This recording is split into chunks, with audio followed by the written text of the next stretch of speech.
നീ എന്തോന്നാടാ ഈ കാണിക്കുന്നത്? നീ ഒന്നങ്ങോട്ട് എഴുന്നേറ്റ്. എന്നിട്ട് എഴുന്നേറ്റ് കണ്ട ആ പായുടെ 4 അറ്റവും പിടിച്ച് അങ്ങോട്ട് നീക്കി കൂട്ടിയേ. ഇങ്ങനെയാണോ? ആ 4 വശവും 4 വശവും. ആ 4 വശവും. നീ വന്നാ കുഴപ്പമില്ലടാ. അമ്മ എന്തേ കാണിക്കുന്നത്? ഇത് ഞാൻ ചെയ്യുന്ന കാണാം സുരേഷ്. പോലീസുകാർ കൊണ്ട് പണിയൊക്കെ ചെയ്യുക. എന്നാലും വല്ലതും തോന്നിയാടാ ഞാൻ അങ്ങനെ പറഞ്ഞു. അവനൊരു വിഷമമില്ല, അതിനെ കാണാൻ വിഷമം. അവനും നീയും അവനും എനിക്ക് ഒപ്പം തന്നെ. അതൊക്കെ ശരി തന്നെ. ഞാൻ തന്നെ വിളിച്ചല്ലോ, കിട്ടില്ല. അത് ഞാൻ ഇതിന്റെ 2 കയ്യിൽ സാധനം ഇരിക്കാറ്, വേറെ കോളം ഇരിക്കാറ്. ഇപ്പൊ അമ്മക്ക് ഇത് ശരിയാക്കണോ? ഇപ്പൊ ഇത് പിടി. എടാ നീ വിട്ട് വിട്ട് ഉണങ്ങിയായിരുന്ന അമ്മ. ഞാൻ ഒരു മര്യാദ വേണ്ട അമ്മ ചെയ്യണേന്ന്. അവനൊന്നും തോന്നിയില്ലല്ലോ. അത്രയും പോയി. കണ്ട ഞാൻ പറഞ്ഞായിരുന്ന കണ്ട ആ വഴിയൊന്നും ചെയ്തപ്പോ ഒരു കുഴപ്പമില്ലായിരുന്നല്ലേ. ഇങ്ങനെ വാരി വിരിച്ചിടാനാണോ നീ ചാടി കയറി? കണ്ട കണ്ട കണ്ട അവനെ ചാടി കയറി കിടന്ന് ഉറങ്ങാനുള്ള വെപ്രാളമുണ്ട്. ലില്ലി ഒരുത്തി വളർത്തി വഷളാക്കി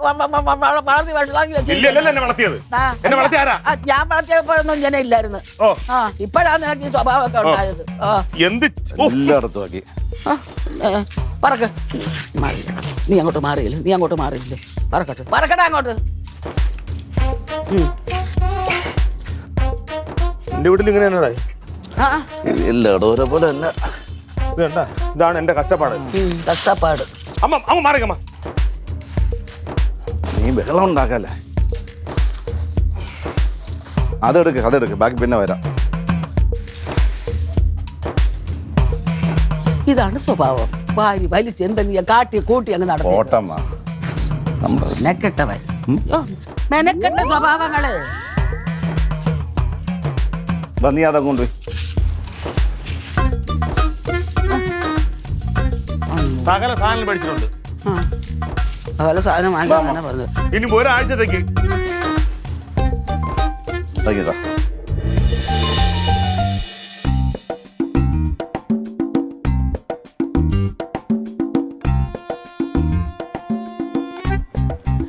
അമ്മ. അയ്യോ എന്റെ അമ്മോ.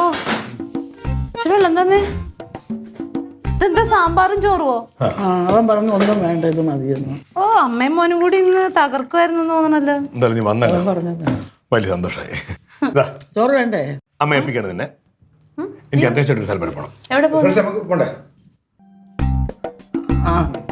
അവിടെ അല്ലേ? റെഡി, എഴുന്നേറ്റ്. അയ്യോ എവിടെ പോകുന്നു? കഴിച്ചിട്ട് പോ. ഇല്ലേ? എടാ അവിടെ ചോറ് മതി. നീ വന്നല്ലോ, അറിഞ്ഞിരിക്കുക. ഒരു കാര്യം പറയാതിരിക്കാൻ പോയാ, നമ്മുടെ അമ്മയൊക്കെ ശരി തന്നെ, സഹിക്കാൻ പറ്റൂല. ലില്ലിയൊക്കെ സമ്മതിക്കണോടി, സമ്മതിക്കണം. ഏത് വഴി കയറി പോകുന്നു? ഏത് വഴി കൂടെ ചാടിപ്പോ. തിന്നട. അവനാ പറഞ്ഞത് ഇതൊക്കെ മതിയെന്ന്. ഞാൻ എന്തോ ചെയ്തെന്നാ? എടി ദേഹം അല്ലെങ്കിൽ ഒരു പണി ചെയ്യത്തില്ല.